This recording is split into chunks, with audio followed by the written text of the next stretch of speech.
राधे राधे दोस्तों, आप सभी का मेरे YouTube चैनल गुरु कृपा से श्रद्धा की यात्रा में एक बार पुनः फिर से स्वागत है। और आज हम पहुँचे हैं ग्वारी घाट मार्ग पर ही स्थित ये रामलला का मंदिर, जो कि ये बजरंगबली का मंदिर है। आज मैं आपके यहाँ के दर्शन करवाऊंगी और जानेंगे यहाँ पे इस मंदिर का महत्व।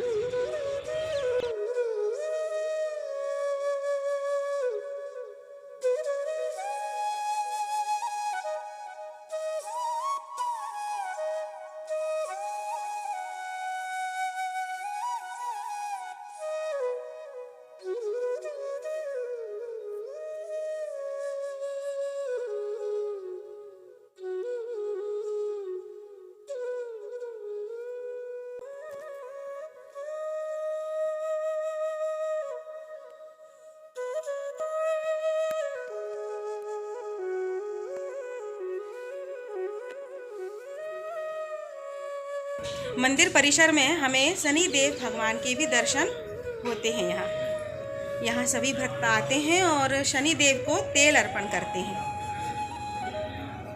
शनिवार के दिन तो यहाँ काफ़ी भीड़ रहती है।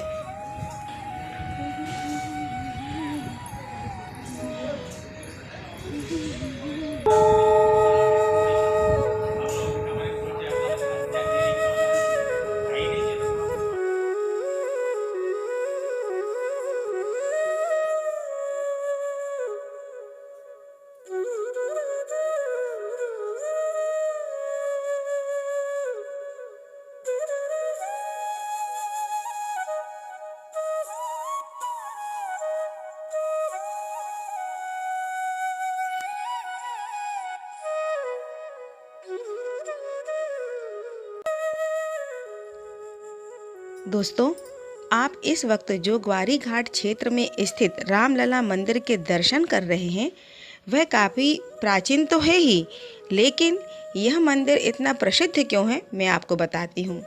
दरअसल इस मंदिर में बजरंगबली की एक गुप्त प्रतिमा है, जो महाभारत काल की है, और गुरुओं के पीढ़ी दर पीढ़ी के माध्यम से वह प्रतिमा हमारे ग्वारी घाट क्षेत्र आ पहुँची और यहीं स्थापित हो गई।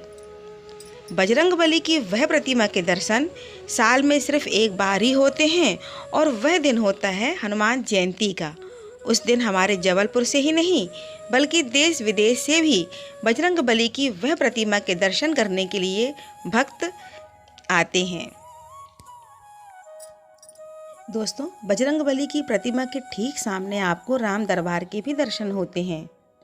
और ये देखिए लड्डू गोपाल, कितनी प्यारी प्रतिमा है इनकी।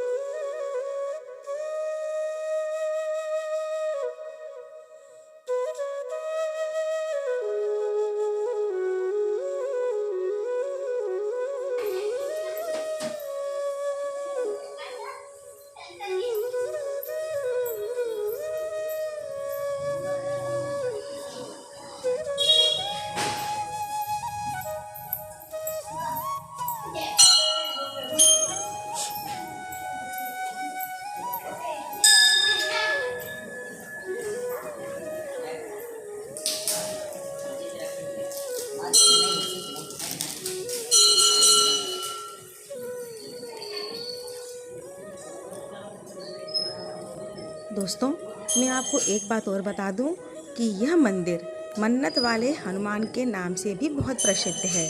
तो चलिए चलते हैं, यहाँ के महंत जी से जानते हैं कि आखिर यह मंदिर मन्नत वाले हनुमान जी के नाम से क्यों इतना फेमस है। राधे राधे पंडित जी। राधे राधे। हाँ पंडित जी, सबसे पहले तो हम आपका शुभ नाम जानना चाहेंगे। मेरा नाम है आचार्य शिव कुमार महाराज। पंडित जी, आप कितने साल से यहाँ बजरंगबली की सेवा में हैं? बजरंगबली की सेवा में पिछले 50 वर्षों से हूँ। 50 वर्षों से हैं आप। पंडित जी, ये बताइए कि इनको मन्नत वाले बजरंगबली क्यों कहा जाता है?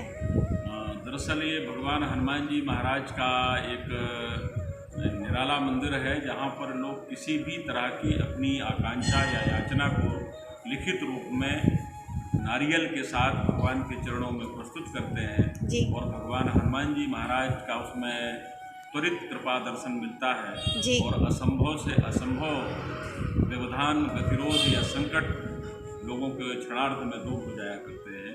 जी इस स्थान की स्थापना परम सिद्ध संत स्वामी राम निरंजनाचार्य जी महाराज ने सन 68-69 में चित्रकूट धाम से आकर के यहाँ पर किया था। जी हनुमान जी के उद्भट उपासक थे जी और भगवान हनुमान जी का साक्षात्कार था उन्हें जी और प्रभु की प्रेरणा से ही वो नर्मदा तट पर अपनी शेष साधना पूरी करने और हनुमान जी महाराज का कृपा का फल जन जन तक पहुँचाने के उद्देश्य जी। से इस सिद्ध पीठ की स्थापना किया था। जी क्योंकि वो स्वयं अपने आप में परम सिद्ध महापुरुष थे, जिसके लिए जो बोल देते थे, जो कह देते थे, वो अकाट्य होता था।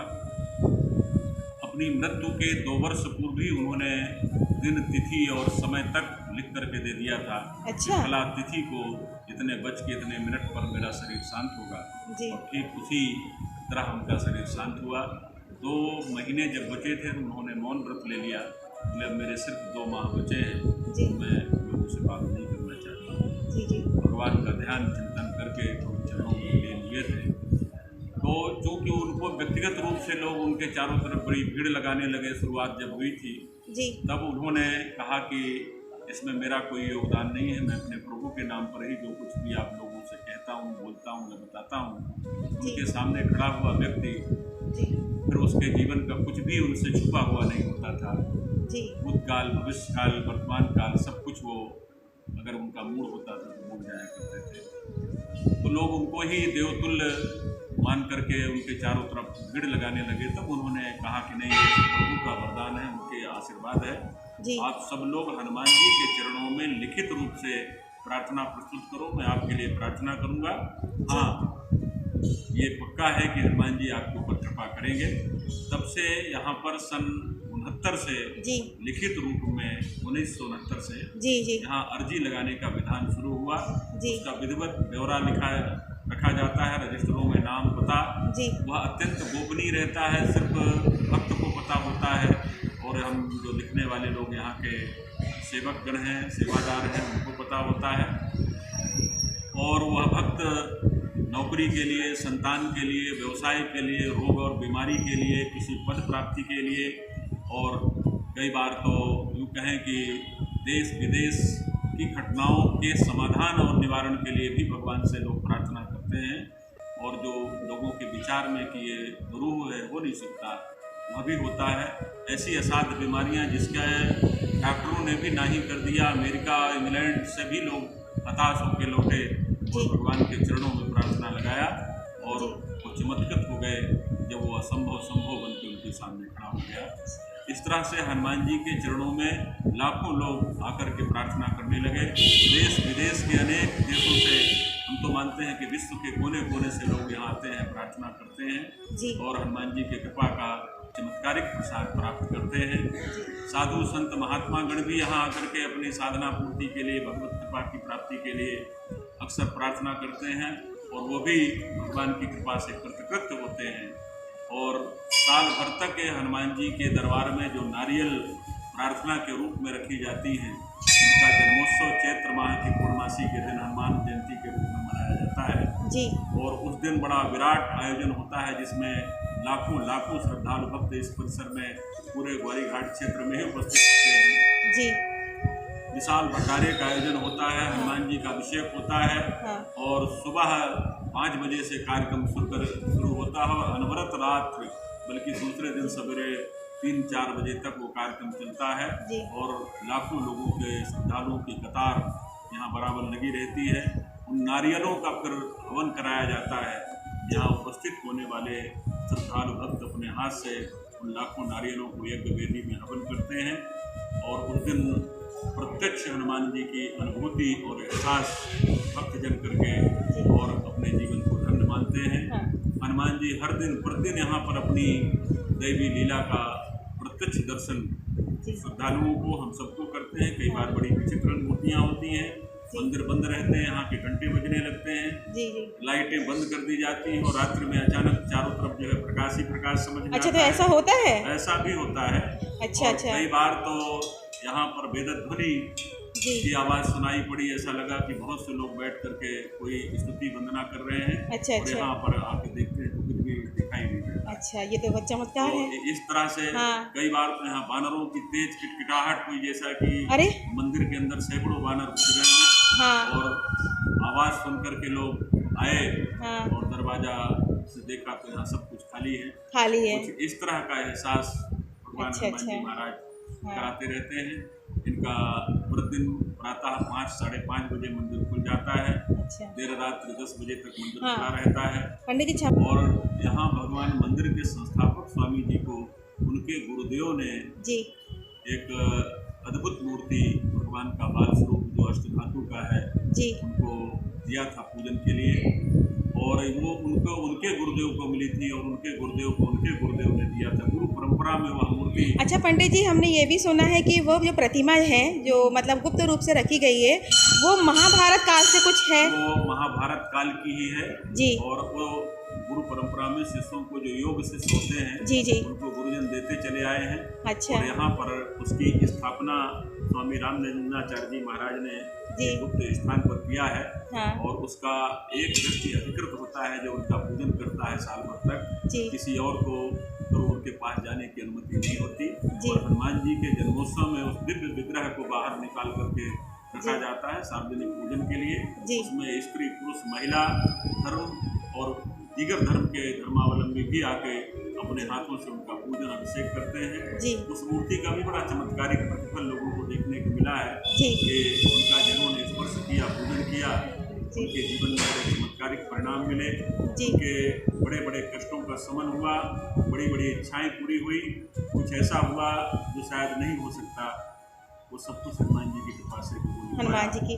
और हाँ। उस दिन विशेष रूप से लोग उन्हीं भगवान के दर्शन पूजन के लिए यहाँ उपस्थित होते हैं। जी और जो आते हैं वो निश्चित रूप से कुछ लेकर जाते हैं, ऐसा देखा गया है। जी और हनुमान जी बड़े प्रत्यक्ष रूप में यहाँ मंगल श्रृंगार के दिन बहुत भीड़ होती है। जी जी जी भंडारे चलते रहते हैं, भक्तगण यहाँ अपने भजन कीर्तन याचना करते रहते हैं, प्रार्थना का क्रम चलता रहता है।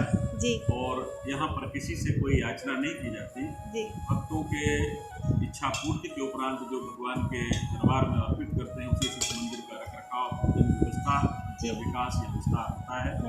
और सभी के लिए बराबर प्रार्थना की जाती है, चाहे छोटा व्यक्ति हो चाहे बड़ा व्यक्ति हो, सबके लिए एक आसन है यहाँ। सभी समभाव से बैठ करके भगवान के पूजन अभ्यर्थना करते हैं, उनका आशीर्वाद।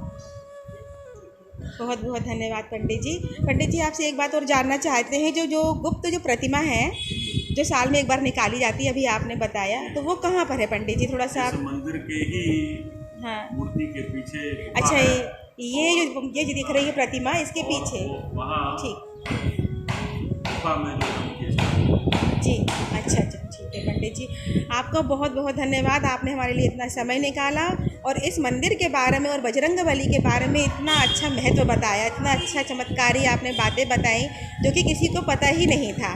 तो आपका बहुत बहुत धन्यवाद पंडित जी।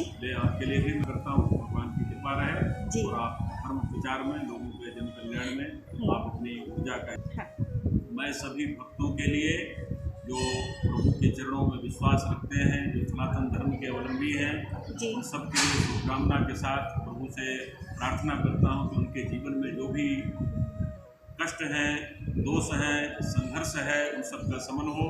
वर्तमान विषम परिस्थितियों में किसी भी तरह की कोई समस्या है, प्रभु सबकी रक्षा करें और सब पूरे आत्मविश्वास के साथ अपने सांसारिक धर्म का पालन करते हुए राष्ट्र के प्रति, अपने सनातन धर्म के प्रति, समाज के प्रति और मानवता के प्रति अपने आप को समर्पित करें, जन कल्याण की कामना करें और प्रभु का आशीर्वाद प्राप्त करें।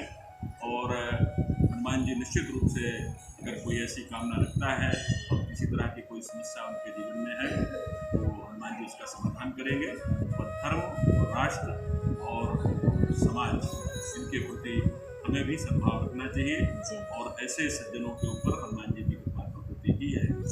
दोस्तों मैं आपको बता देती हूँ, जो साल में एक दिन जो निकलती है बजरंगबली की प्रतिमा, जो पीढ़ी दर पीढ़ी गुरुओं के माध्यम से चलती आ रही है, वो साल में सिर्फ एक बार निकलती है हनुमान जयंती के दिन। वो आपको जो यहाँ ये दिख रहा होगा गेट, इस गुफा के ये अंदर है, यहाँ गेट बना दिया गया फिलहाल में, इसके अंदर है।